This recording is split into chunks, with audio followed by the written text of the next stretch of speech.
coming. I'm coming.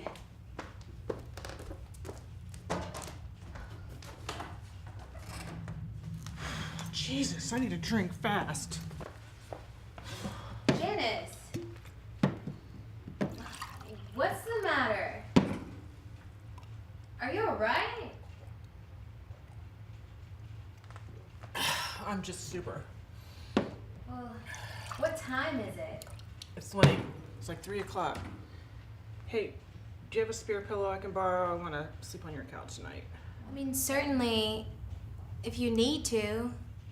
Well, you're drinking that awfully fast. You might want to try a cheaper amount of scotch. Nah, 2 or 3 more of these, I'll be fine. What's going on, Janice? What's going on? Well, I have a bone to pick with you, Catherine. You know that guy you set me up? Eddie Gibson? That wonderful guy, great yes. ball of fire. Your big date. Mm-hmm. How did it go? He's dead. Oh dear, you didn't like him. No, he's dead. Kaput. Benito. He's dead? Which probably shouldn't surprise you since that old geezer's probably pushing 90. Oh, he's not that old. I would say pushing 70. I'm sorry, Janice. I just thought you being a nice single lady and Mr. Gibson being a mature widower, well off, would make a good match. A good match? How could you set me up with that old geezer up there? Upstairs? In your room right now. That's why I want to sleep on the couch. I don't want to sleep next to a corpse, thank you. No matter how desperate you seem to think I am. What happened to him? I don't know. I'm not a doctor. One minute he was just fine, conscious, and then kind of bluey. Well, maybe he's asleep. He does tend to take naps at the office. He's dead, Catherine. I've seen plenty of dead bodies in my lifetime to know when someone's kicked the bucket. You have? All I can think is his heart must have exploded because there's no advance warning. We were in bed. Things were proceeding nicely. He seemed to be enjoying himself. Wait a minute. You were in bed? That means you were... It's the middle of the night, Catherine. What do you think we were doing? Playing Parcheesi? But I thought you didn't like him. Well, he's not exactly my dream man, but once I got past the liver spots and the colostomy bag, he's been quite agreeable. Dear me. Did you call the police? Not yet, because I know they're going to ask me a lot of questions. Watch. They're going to try to say I was involved somehow. Well, you were involved, Janice. If you were doing something with him while that happened. It's a coincidence. I've been with plenty of men in my day. This is the first one that's ever died under me. Under you?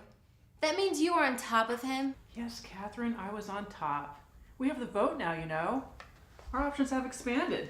I mean, you sitting and bouncing on a man his age? Well, I wasn't going to wait for him to climb up on me. It took him 10 minutes just to take off his shoes. It just strikes me rather bold for a first date. Me and Vernon have been married for 7 years, and I never. Well, maybe you should. You said it happened suddenly. That was a blessing. Yeah. I took the pillow off his face. He was all blue and his eyes were bulging. Really took the air out of my balloon, let me tell you. You were holding a pillow over Mr. Gibson's head? Yeah, I was holding it there. That's how I didn't know he was dead till well after the fact. You must have suffocated him. Oh, I don't think so. I've done the pillow tricks lots of times. I've never lost anyone before. One time this guy went into semi-coma, but he had asthma. I found that out later, and now I always ask beforehand. You know, there's an unpleasant tone creeping into your voice. Yes, I tied up Mr. Gibson. Do you have a problem? My God, that poor old man. He loved it. Are you kidding? We were having a blast till he croaked. I have to say, Janice, if I'd known you favored such strange, unsavory practices. Strange. These are common sexual techniques familiar to any modern American woman. I mean, don't you watch cable? Maybe I've led a sheltered life, but I find it crazy that smothering someone is a popular form of sex play. All right. The pillow thing is a little more exotic. It's just It's a little something I picked up back when I was a hooker. You were a hooker? Well, an escort. I had my own phone number. It was just a phase I was going through when I was supporting my drug habit. You had a drug habit? A small one, a little here, a little there. I kicked it no problem when I was in prison. You were in prison. I don't like to talk about that. It's a BS charge. I was practically innocent. My cellmate was a very lovely woman. She helped me get clean. I didn't know you had such a colorful past. Well, you see, that's my point. It's a tricky business bringing people together.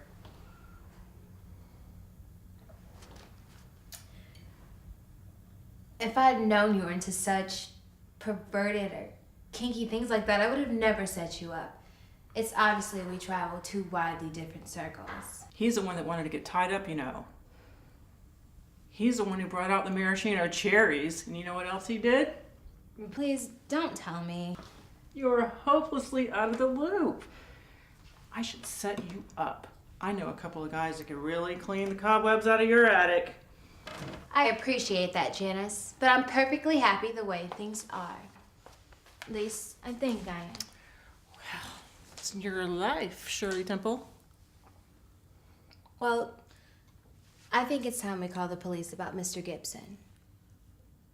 Yeah, I better go up and scrape the candle wax off him. Well, Janice, Yes?